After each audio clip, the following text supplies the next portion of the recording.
This is Duke University.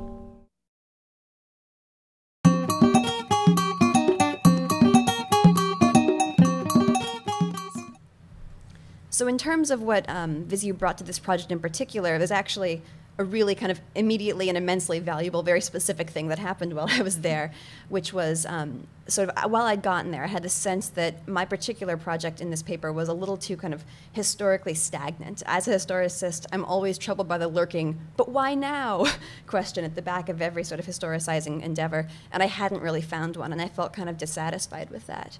And one of the lecturers in 2011 was a legal historian who presented extensively on the history of the introduction of scientific evidence in the Anglo-American courtroom.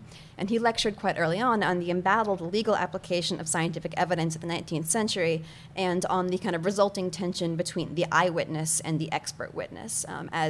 As sort of scientific cases began to be litigated, there were all these questions about how much an expert could actually talk about a particular case, what it meant to be a scientific expert, what it meant to be an expert witness who had perhaps never been to the site being discussed, for example. And in this lecture, there was like a light bulb over my head, and everything kind of clicked. And what I added sort of a triangulating term to my project. So my project became at that point an analysis of how the relationship between eyewitness and expert witness mirrored and helped shape the conflict between objectivity and trained judgment. And my particular intervention was looking at how the genre of detective fiction, emerging at precisely the same moment, thus the historical why now, negotiated both of these pairs. And this is a really lovely and kind of neat anecdote, right, which is that I had a problem with the project. I went to this program, and my problem was solved by the bibliography that I gained there. And that's not an exaggeration. I mean, I think that my project was greatly improved for it.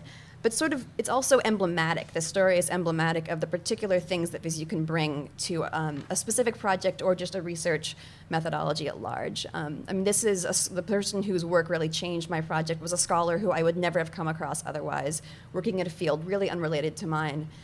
Legal history, I would not have told you was relevant to what I did. And this is precisely what VISU does, right? It takes people and puts them in conversation with people they wouldn't have talked about prior, precisely like Lynn's anecdote about the sociologist that she spoke to. So I know that interdisciplinarity, as you can probably tell already, is quite a buzzword here at Duke. Particularly coming from the humanities, it's one of the ways that we sort of talk about what we do that's different, right? We kind of, my friends and I call it the I word, actually. Because it's thrown around so often. But it's often, I think, easier to idealize or hypothesize than it is to put into practice.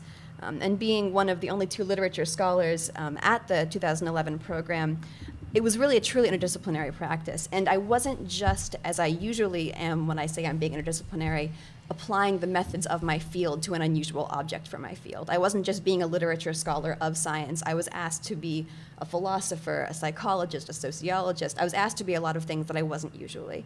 And this is definitely a challenge, and I would wager that as all the interdisciplinary projects, it had some moments that were more rewarding than others and some that were more frustrating. But overall, it was a really incredibly rewarding experience, opening my mind and my reading list up to contributions from diverse fields.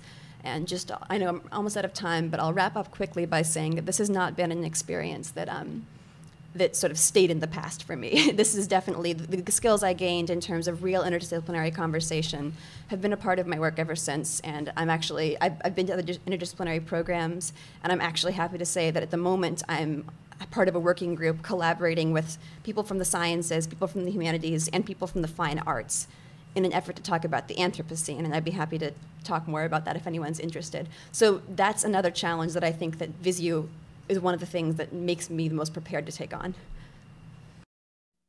Produced by Duke University, online at duke.edu.